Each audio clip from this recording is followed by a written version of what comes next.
Assalamualaikum warahmatullahi wabarakatuh. Waalaikumsalam warahmatullahi wabarakatuh.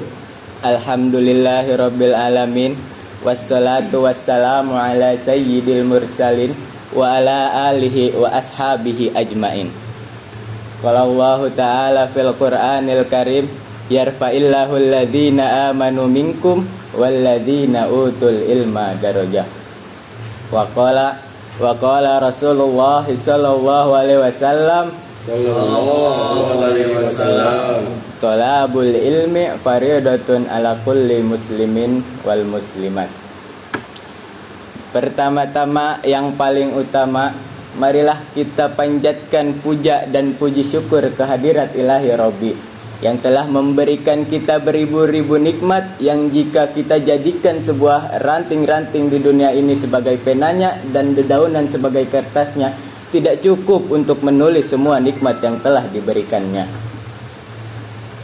Salawat beserta salam semoga tercurah limpahkan kepada junjungan kita, yakni Habibina wa Syafi'ina wa Maulana Muhammad sallallahu alaihi wasallam, yang telah membawa kita dari zaman kegelapan sampai zaman terang benderang, yang telah membawa kita dari zaman onta sampai zaman mobil Toyota. Yang terhormat Ketua Pelaksana kajian pada malam hari ini, Kak Angga Wijaksana, dan para hadirin yang saya banggakan. Pada kesempatan kali ini saya ingin membahas sebuah pembahasan yang cukup menarik, yang insya Allah para hadirin juga tertarik. Pembahasan ini saya ambil dari sebuah buku karangan Rasudin S. Rauf yang berjudul Quranic Law of Attraction. Law of Attraction menyatakan bahwa kita bisa menarik hal-hal positif ke dalam diri kita dengan pikiran dan perasaan. Nah, para hadirin, dalam buku ini setidaknya kita bisa mengambil 3 unsur dalam perspektif Islam. Yang pertama adalah niat dan doa. Niat itu sangat penting di dalam ajaran agama Islam. Kenapa? Karena dengan niat saja kita bisa mendapatkan satu pahala tanpa melakukan sebuah perbuatannya. Bahkan dalam hadis riwayat Imam Bukhari dan Muslim, Rasulullah sallallahu alaihi wasallam bersabda, "Innama a'malu binniyat wa innama likulli imri'in manawa." Sesungguhnya setiap perbuatan tergantung pada niatnya, dan setiap orang akan mendapatkan apa yang diniatkannya. Nah, pada hadis ini kita bisa melihat apa itu law of attraction dan keberadaan law of attraction. Karena Rasulullah bersabda, setiap orang akan mendapatkan apa yang diniatkannya. Jika kita berniat yang baik, maka kita akan mendapatkan kebaikan. Dan jika kita meniatkan sesuatu yang buruk, maka kita akan mendapatkan keburukan. Nah, para hadirin, setelah niat juga ada doa. Doa juga termasuk bagian law of attraction, karena dengan berdoa Allah bisa membantu kita untuk mengabulkan apa yang kita inginkan. Karena Allah berfirman dalam Quran surat Al-Baqarah ayat 186 yang artinya, "Jika hambaku bertanya kepadamu Muhammad tentang aku, maka jawablah, sesungguhnya aku adalah dekat dan aku akan mengabulkan permohonan orang yang berdoa jika ia berdoa kepadaku." Nah, para hadirin, dari ayat tersebut kita bisa tahu kalau kita berdoa dengan bersungguh-sungguh, kita insya Allah akan membantu kita mewujudkan apa yang kita inginkan. Karena Allah itu maha pengabul doa. Nah, setelah ini yang kedua yang tidak kalah penting adalah berpikiran husnuzon dan berpikir positif. Sebenarnya sama saja husnuzon dan berpikir positif. Nah, berpikir positif ini diajarkan dalam Islam karena kita harus berprasangka baik kepada Allah supaya Allah juga mengabulkan apa yang kita inginkan. Karena Allah berfirman dalam hadis qudsi yang diriwayatkan oleh Imam Bukhari dan Muslim, yang artinya, aku sesuai dengan prasangka hambaku. Nah, jika kita bisa berprasangka baik kepada Allah, maka insya Allah semuanya akan baik-baik saja. Selain dari hadis qudsi tersebut, berpikir positif juga menjaga kita dari pemikiran hal-hal yang negatif kepada Allah.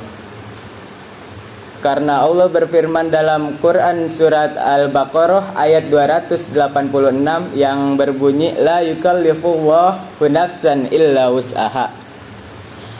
Allah tidak akan membebani seorang hamba melainkan sesuai dengan kesanggupannya. Nah, di sini kita harus yakin kepada Allah, hadirin, karena Allah tidak akan memberikan sebuah beban kepada seorang hamba melainkan dengan kesanggupannya. Maka insya Allah apapun yang terjadi pada diri kita, pada hidup kita, kita bisa jalani. Karena pada ayat tersebut disebutkan Allah tidak akan membebani seorang hamba melainkan sesuai dengan kesanggupannya. Nah, yang terakhir para hadirin, yang ketiga adalah bertindak nyata, mempunyai tindakan yang nyata dan bertawakal. Selain berdoa, kita juga harus bertindak. Kenapa begitu?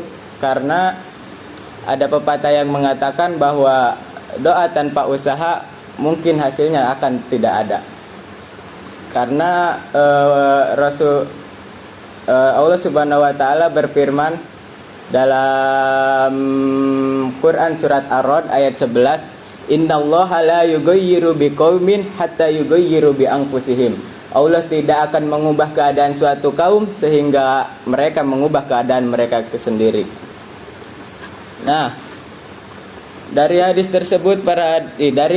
tersebut para hadirin, disebutkan bahwa Allah tidak akan mengubah keadaan suatu kaum melainkan kaum itu sendiri yang mengubah keadaan mereka. Karena ada pepatah yang mengatakan, doakan apa yang kalian kerjakan dan kerjakan apa yang kalian doakan. Setelah kita berdoa, berusaha, apa yang harus kita lakukan? Nah, setelah kita berdoa, berusaha, kita harus bertawakal kepada Allah. Bertawakal itu artinya menyerahkan semua apa yang telah kita doakan, apa yang telah kita usahakan kepada Allah Subhanahu wa taala.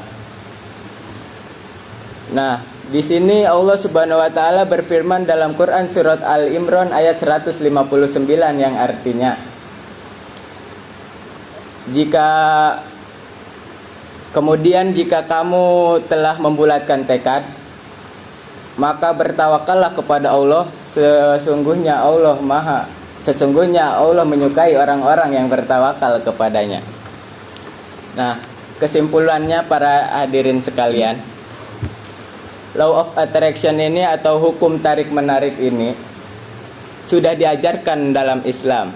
Jika kita mempunyai niat yang baik, doa yang tulus, berpikir positif, mempunyai tindakan yang nyata dan bertawakal, insya Allah semuanya bisa kita lakukan dan semuanya bisa kita tarik ke dalam diri kita. Mungkin cukup sekian yang dapat saya sampaikan dalam kajian pada malam hari ini. Kurang lebihnya mohon maaf. Wallahul muwaffiq ila aqwamit thoriq. Wassalamualaikum warahmatullahi wabarakatuh. Waalaikumsalam warahmatullahi wabarakatuh.